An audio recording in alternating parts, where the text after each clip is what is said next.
അസ്സലാമു അലൈക്കും വറഹ്മത്തുള്ളാഹി വബറകാതുഹു. ഹായ് എവരിവൺ, പ്രിയമുള്ളവരെ, നമ്മൾ നമ്മുടെ ക്ലാസ്സിൻ്റെ 52ാമത്തെ ക്ലാസ്സിലേക്ക് പ്രവേശിക്കുകയാണ്. ഇന്ന് വളരെ ലളിതമായ, വളരെ നിഷ്പ്രയാസം പഠിക്കാൻ സാധിക്കുന്ന ഒരു പാഠമാണ് പഠിക്കുന്നത്. അവൻ വന്നു, എൻ്റെ സഹോദരൻ ഗൾഫിൽ നിന്ന് വന്നു എന്നിത്യാദി വാചകങ്ങളൊക്കെ എങ്ങനെ ഇംഗ്ലീഷിൽ പറയാമെന്നുള്ളതാണ് നമ്മുടെ ഇന്നത്തെ പാഠം. അതിനു വേണ്ടിയിട്ട് നാം ഉപയോഗിക്കേണ്ട വേർഡ് ഓർഡർ എന്ന് പറയുന്നത് ഫസ്റ്റ് സബ്ജക്റ്റ് ഉപയോഗിക്കുക. എന്താണോ പ്രവൃത്തി ചെയ്ത വസ്തു എന്താണെങ്കിൽ അത്, അല്ലെങ്കിൽ പ്രവൃത്തി ചെയ്ത ആളാരാണെങ്കിൽ അത് ഫസ്റ്റ് ഉപയോഗിക്കുക. സബ്ജക്റ്റ് ഏതോ അതിനെ ആദ്യത്തിൽ അങ്ങോട്ട് പ്രയോഗിക്കുക. അതിനുശേഷം വെർബിൻ്റെ സെക്കൻഡ് ഫോം ഉപയോഗിക്കുക. നമ്മൾ നേരത്തെ പഠിച്ചിട്ടുണ്ട് ഓരോ വെർബിനും 3 രൂപമുണ്ട് എന്നുള്ളത്. അതിലെ മൂന്നാമത്തെ രൂപം ഒരിടത്ത് ഉപയോഗിച്ചിട്ടുണ്ട്. ബാക്കിയുള്ള അധിക സ്ഥലങ്ങളിൽ നമ്മൾ വെർബിൻ്റെ ബേസ് ഫോമാണ് ഉപയോഗിച്ചത്. ചുരുക്കം സ്ഥലങ്ങളിൽ വെർബ് പ്ലസ് ing ഉപയോഗിച്ചിട്ടുണ്ട്. പക്ഷേ ഇതാദ്യമായിട്ട് വെർബിൻ്റെ സെക്കൻഡ് ഫോം ആണ് നമ്മളിവിടെ ഉപയോഗിക്കേണ്ടത്. അപ്പോൾ first subject then second form of verb, ഇതാണ് ഇതിൻ്റെ വാക്യഘടന എന്ന് പറയുന്നത്. വളരെ സിമ്പിളാണ്. ഫസ്റ്റ് സബ്ജക്റ്റ് ഹി, ഷീ, ദേ. അതിന് ഏകവചനമായാലും ബഹുവചനമായാലും ഏത് തന്നെയായാലും ഒക്കെ ഒരേ ക്രമമാണ് ഇതിൽ അവലംബിക്കുന്നത്. അതുകൊണ്ട് സബ്ജക്റ്റ് ഏത് എന്നുള്ളത് ഇവിടെ വിഷയമല്ല. അതുകൊണ്ട് സബ്ജക്റ്റ് ഹി ആകാം, വി ആകാം, ഷീ ആകാം, ദേ ആകാം, ബോയ്സ് എന്നാകാം, ഗേൾസ് എന്നാകാം, ബ്രദർ ആൻഡ് സിസ്റ്റർ എന്നാകാം, ബ്രദേഴ്സ് എന്നാകാം, ഏതായാലും ശരി.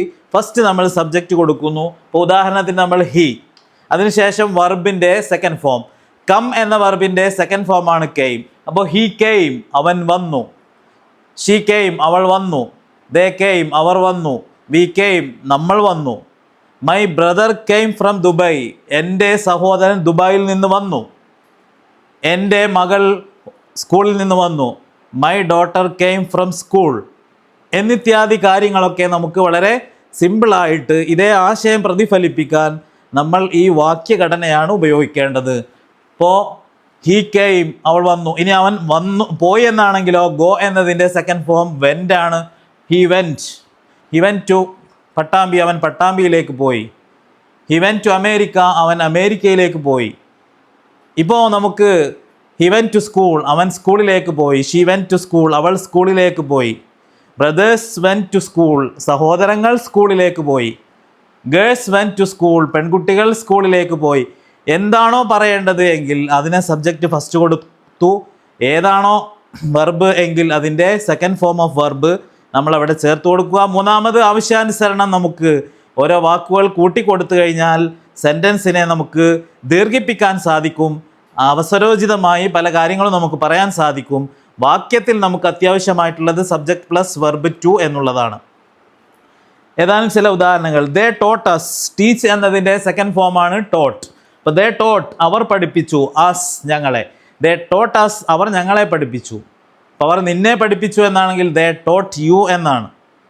അവർ എന്നെ പഠിപ്പിച്ചു എന്നാണെങ്കിൽ ദേ ടോട്ട് മീ എന്നാണ്. അവൾ ആ ബോൾ പിടിച്ചു.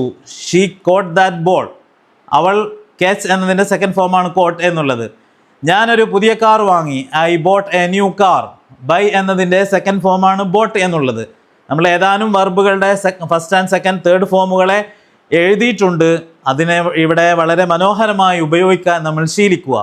പിന്നെ ധാരാളം വെർബുകളുടെ റെഗുലർ വെർബ്സുകളാണ് അതിൻ്റെ സെക്കൻഡ് ആൻഡ് തേർഡ് ഫോമുകൾ ചേർത്തുകൊണ്ടാണ് ഉണ്ടാക്കുക. ഉദാഹരണത്തിന് പ്ലേഡ്, വിസിറ്റഡ്. ഇങ്ങനെ ഏതാനും ചില വെർബുകൾ, കുറേ വെർബുകൾ ഇങ്ങനെ ചേർത്തുകൊണ്ട് സെക്കൻഡ് ആൻഡ് തേർഡ് ഫോമുകൾ നമുക്കുണ്ടാക്കാൻ സാധിക്കും. അതൊക്കെ നിഷ്പ്രയാസം പഠിച്ചെടുത്തു കഴിഞ്ഞാൽ നമുക്കതൊക്കെ യഥേഷ്ടം വാക്യങ്ങളിൽ ഉപയോഗിക്കാൻ സാധിക്കുന്നതാണ്.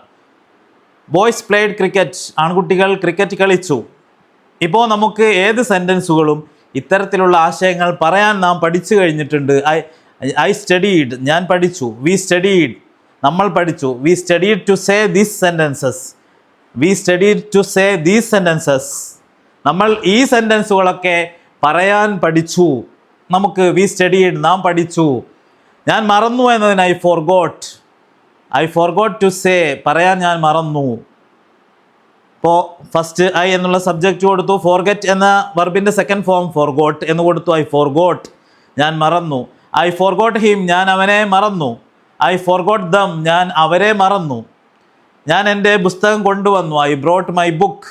ബ്രിങ് എന്നതിൻ്റെ സെക്കൻഡ് ഫോമാണ് ബ്രോട്ട് എന്നുള്ളത്. ഇങ്ങനെ ഈ സെൻറ്റൻസുകൾ നമ്മൾ നിഷ്പ്രയാസം പറയാൻ പഠിച്ചു കഴിഞ്ഞു. അതുകൊണ്ട് ഈ സെൻറ്റൻസുകളെ നല്ലവണ്ണം പ്രാക്ടീസ് ചെയ്യുക, നല്ലവണ്ണം ധാരാളം സബ്ജക്റ്റുകൾ മാറ്റി മറിച്ച് ഉപയോഗിച്ചുകൊണ്ട് ഇതിനെ വശത്താക്കുക. അതുപോലെ തന്നെ ധാരാളം വെർബുകളുടെ സെക്കൻഡ് ഫോം ഉപയോഗിച്ചുകൊണ്ട് മാറി മാറി ഇതിനെ ഉപയോഗിച്ച് ശീലിക്കുക.